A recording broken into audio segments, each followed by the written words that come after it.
This is going to be posted a bit later than I wanted to because OBS had its monthly time to just say, hey, I'm not going to record any of your audio for no reason, but I fixed it now, so let's just talk about what's happened. So I want to talk about certain progress that's been made recently because I feel like a lot of people currently are focused on the top ones getting verified. Obviously, we have stuff like Sweeping Demon 2, Eternal Silence, Heliopolis, Society, Vehemence. These are all levels. Silent Acropolis, they're all ones that are getting verified right now, that are close to being beaten.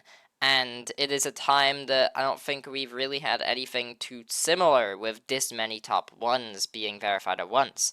And so it makes sense that everyone are focused on those levels. However, it means that I think we see a lot less attention get put on the current top 10. Not to say there hasn't been any attention, there definitely has, and there has been a lot of progress in the lower ranks, right? We've seen Ashley Wave Trials get a bunch of victors, we've seen Penumbral get a bunch of victors, we've seen Nullscapes get a ton of victors, we even saw a couple Quantus Processing and Orbit victors. We had our first Orbit victor recently in the form of Dovin.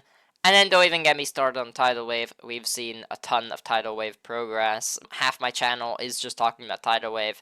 But one part of the list that I see a lot less people focus on is the top 3. And I don't mean people watching, progress videos. I mean just genuinely top players. They just don't really care as much for the current top 3, and that makes sense because they're all busy verifying their new future top 1s. Thinking Space 2, for example, has really only been seeing progress by the people who are doing massive jumps to it, who obviously aren't going to be beating it for a while. Obviously, there is people like Trick or Nethermind, but they're either hard blocked at the end or have given up on the level entirely. And then, obviously, Flamewall hasn't really seen much since Z Levi became the next victor after Zoink.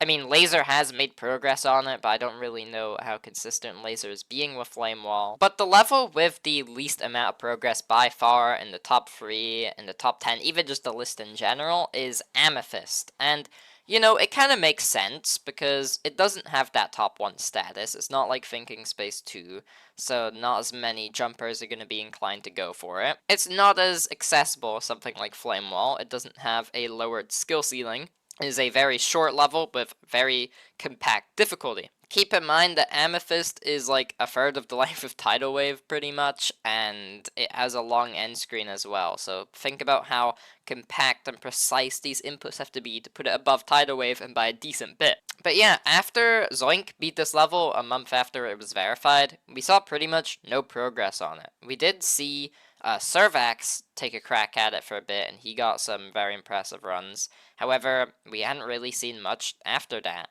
Until Servax finally came back to playing Amethyst, and that's what we're going to talk about today, because recently, just an hour ago, he posted some major progress on Amethyst. Servax is widely known as a top 10 player. He was one of the first victors of Tidal Wave, which still to this day is top 5.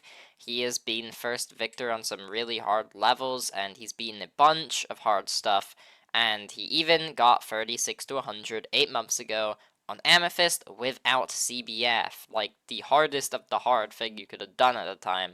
And that is super impressive, right? But then after this, he didn't really play it much. We saw a video posted 5 months ago from him, which showed an even better run he did on Amethyst. However, the problem with that is that it was a couple months old, so it was still when he was originally playing Amethyst, so it wasn't exactly new progress. However, in the video, he did say in the description that he will come back to Amethyst after he beats Silent Clubstep and Succuban Circles. And, well, this past month, he has been going crazy, and you can see, a week ago, he beat Silent Clubstep.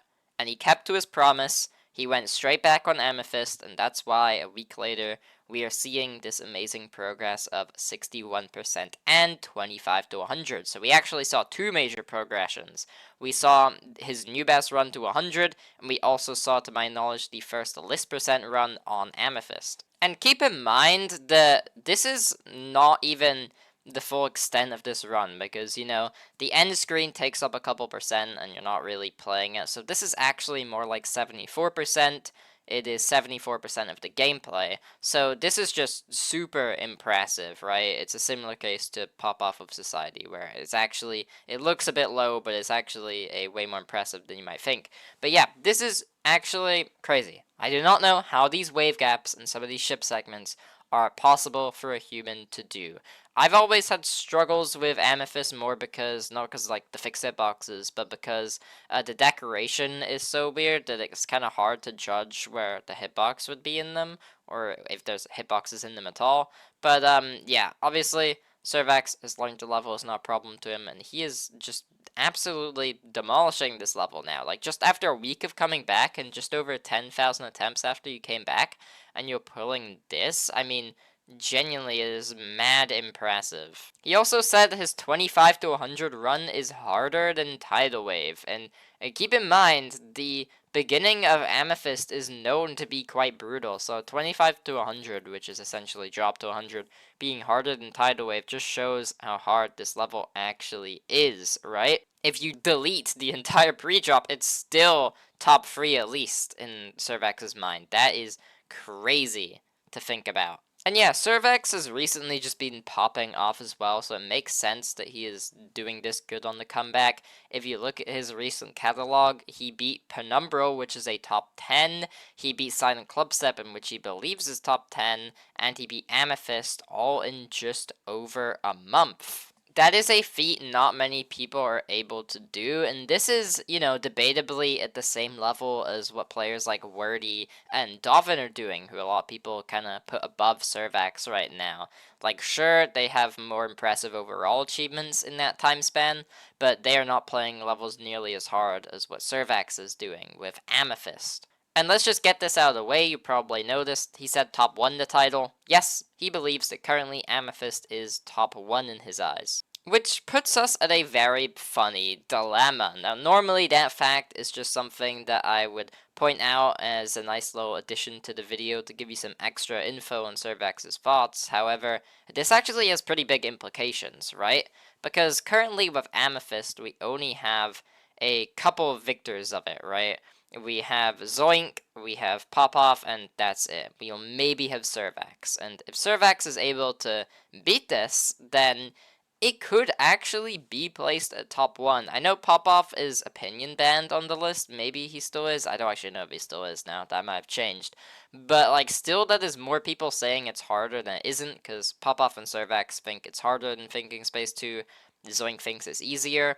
But then also, people like Popoff have beaten Thinking Space 2. And he thinks that Thinking Space 2 is easier than Amethyst. So there's a lot of evidence to back up that Amethyst might be harder. And there isn't really anyone else that can give opinions because nobody's touched Amethyst. It's really debated on its difficulty. If anything, it could be Thinking Space 2 being moved down to 3 because most people besides Zoink haven't really being able to do much progress on Flame to give opinions on that. So I'm not saying that Amethyst will be placed at 1, but I do think there is a very funny possible future where we see the Acheron situation all over again. If you remember Acheron, it was top 1, and everyone was wondering what would be the next top 1 if Tidal Wave would dethrone it, but RobTop never really rated Tidal Wave, and it allowed for Avernus to just swap with Acheron. And, that was actually our technically new top 1, which was kind of funny to see. And Amethyst could do that again. We could see if Servax locks in, Amethyst beaten before any of these verifications get verified and placed on the list, which means we could see a new potential top 1 in the form of Amethyst again. But that probably isn't looking very likely because I feel like Popoff is literally any day now gonna beat Society, but this is still crazy progress for just a week, so maybe I'm wrong. Maybe we actually will see Amethyst being beaten before levels like Society and Eternal Silence, but I could guarantee that this is gonna be beaten before stuff like Heliopolis. And still, I don't think Servax is really talked much in the conversation anymore when we talk about like the top 10 or the top 8 best players, right? Obviously, the gap between people like Nethermind, Popoff, and Zoink is way more than any other people. But I feel like a lot of people look over Servax now because I've seen some people, especially on Twitter, say that Servax isn't at the same level as A6 anymore, or Taigo, people that he was around as time, especially with people like Wordy and Dovin coming into play. But I still think this proves it. He's had a similar run to people like Wordy and Dovin with his recent completions, and if he beats Amethyst, that only proves it. And like, it isn't really fair because he doesn't have a top 1 verification of his own, so like he couldn't compete that if he wanted to. But it's still mad impressive, even if he wasn't better than any of them. He's still a massively good player. I mean, he's beaten stuff like Mayhem, Andromeda, Defeated Circles, Kiyuki, 7 Club Steps of Terminal Point. There's just so many here. Let me scroll down. There's so many. So huge congrats to Servax. He's been putting in a lot of effort on Amethyst, and I hope he does end up completing it. We've also seen a ton of people put progress into other top ones right now. Might as well talk about it here, but Hover got 100,000 attempts now on Silent Acropolis, and Doggy got 400,000 on Grief, so it's clear that a lot of people are putting in a bunch of effort on levels now. And so is Servax. I wish him good luck. I actually subscribed during my last recording because I think he genuinely is underrated right now. I know a bunch of people say underrated and throw it out, and I know that most people know about Servax now. But, you know, compared to the other top players in contention right now, I do think he is one of the more underrated ones. So, huge shout out to Servax. Hope you're able to pull through with Amethyst and anything else in the future. Don't have much more to say now, so thanks for watching the video, and peace.